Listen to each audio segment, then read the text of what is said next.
Halo semuanya, saat ini saya akan melakukan review serta analisis sebuah game dari Big Dead Studio yang berupa karya anak bangsa bernama Wardeka.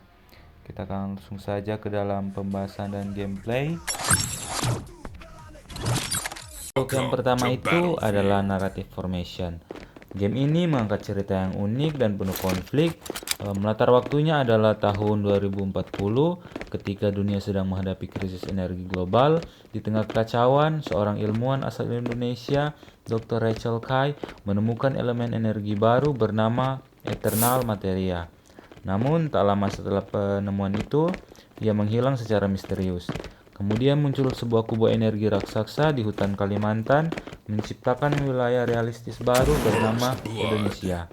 Kawasan ini memiliki kekuatan luar biasa dan menjadi rebutan dua faksi, yaitu Vanguard dan Maverick. Cerita dalam game ini tidak hanya menjadi latar belakang, tapi juga menyatu dengan gameplay.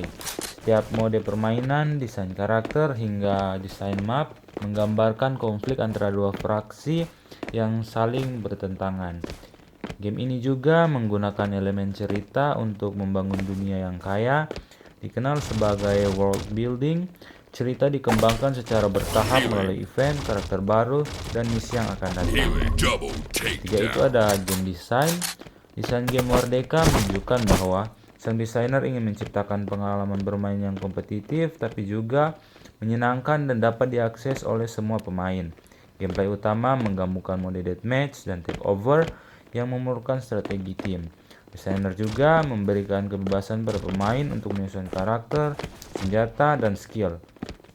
Tujuan utama adalah memadukan unsur lokal dan global dengan gaya permainan yang modern namun tetap membawa nuansa budaya Indonesia.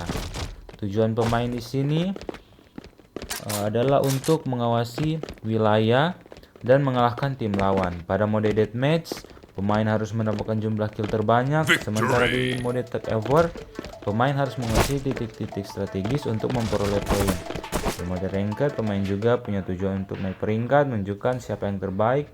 Selain itu, ada juga tujuan jangka panjang seperti muka skin, karakter, maupun senjata baru. Ada pilihan pemain juga, yaitu player diberikan banyak opsi untuk mempengaruhi jalan permainan, mulai dari memilih karakter, menentukan skill, mengatur loadout senjata, hingga bergabung dengan fraksi tertentu. Selain itu, pemain juga bisa memilih mode permainan, bermain solo ataupun tim, serta melakukan kustomisasi karakter secara visual. Hal ini memberikan kontrol dan kebebasan strategi, sehingga setiap pemain bisa menciptakan gaya bermainnya sendiri. Selanjutnya adalah rangkaian momen bermain. Dalam setiap pertandingan ada alur permainan yang tersusun rapi, dimulai dari strategi pemilihan karakter, masuk ke map, dan bertarung di zona konflik, lalu mencapai titik klimaks saat memperebutkan wilayah terakhir. Urutan ini menciptakan alur permainan yang menegangkan dengan momen yang kemenangan dan kekalahan yang terasa nyata. Adanya fase persiapan, fase serangan, dan fase pertahanan membuat permainan tidak monoton. Ada pula mekanik dalam game. Game Wardeka ini menggunakan mekanik game third person shooter dengan tambahan kemampuan skill karakter yang bisa dikustomisasi. Setiap karakter memiliki kecepatan, pertahanan, dan skill yang berbeda. Terdapat dalam sistem cooldown, sistem damage, dan area kontrol yang menjadi pemain lebih strategis. Tindakan pemain seperti menyerang, bertahan, berlari, maupun menggunakan skill diatur dengan aturan main yang jelas. Semua ini menciptakan sistem bermain yang adil namun menantang. Ada pula estetika dalam tampilan game. Dari segi tampilan, Wardeka menghadirkan desain visual yang menarik, gabungan antara unsur futuristik dan budaya lokal Nusantara, menciptakan gaya visual yang unik. Map penampilan hutan Kalimantan bercahaya, bangunan dengan arsitektur khas, dan elemen teknologi yang tinggi. UI atau user interface tampak modern dan mudah dibaca. Efek visual seperti ledakan cahaya, senjata, dan animasi skill dibuat dengan bagus. Selanjutnya adalah dramatic element. Wardeka memasukkan elemen dramatis yang terinspirasi dari hilangnya Dr. Rachel Kai. Konflik dua faksi menggambarkan pertarungan antara ideologi dan kekuasaan. Setiap karakter memiliki latar belakang yang bisa dikembangkan.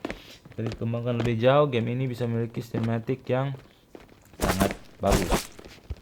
Yang selanjutnya ada elemen multimedia.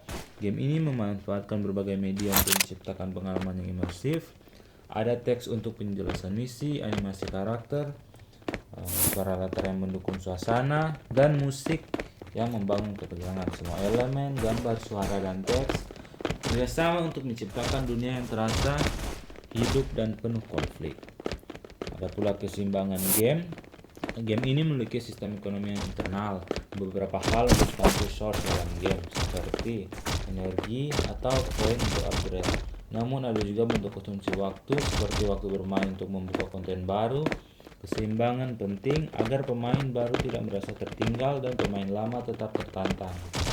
Jika ada fitur monetisasi, kemungkinan agar tidak menciptakan sistem pay to win. Selanjutnya adalah challenge development. Tingkat tantangan dalam game ini disesuaikan dengan level pemain. Game menggunakan sistem matchmaking berdasarkan skill yang disebut sebagai flow system. Artinya tantangan akan terus berkembang sesuai kemampuan pemain. Pemain baru diberi tantangan yang biasa saja, sementara pemain berpengalaman akan menghadapi musuh yang sudah bermain lama juga. Selanjutnya ada level design. Dalam game ini juga dirancang dengan kreatif. Ada hutan, area futuristik, reruntuhan, candi maupun kota dengan teknologi yang tinggi.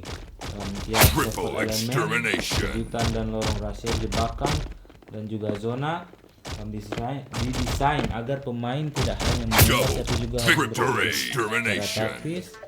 Peta ini dirancang agar memaksimalkan pertempuran dan jarak dekat dan jarak jauh. Ini membuat setiap pertandingan terasa segar dan berbeda. Sekian dan terima kasih.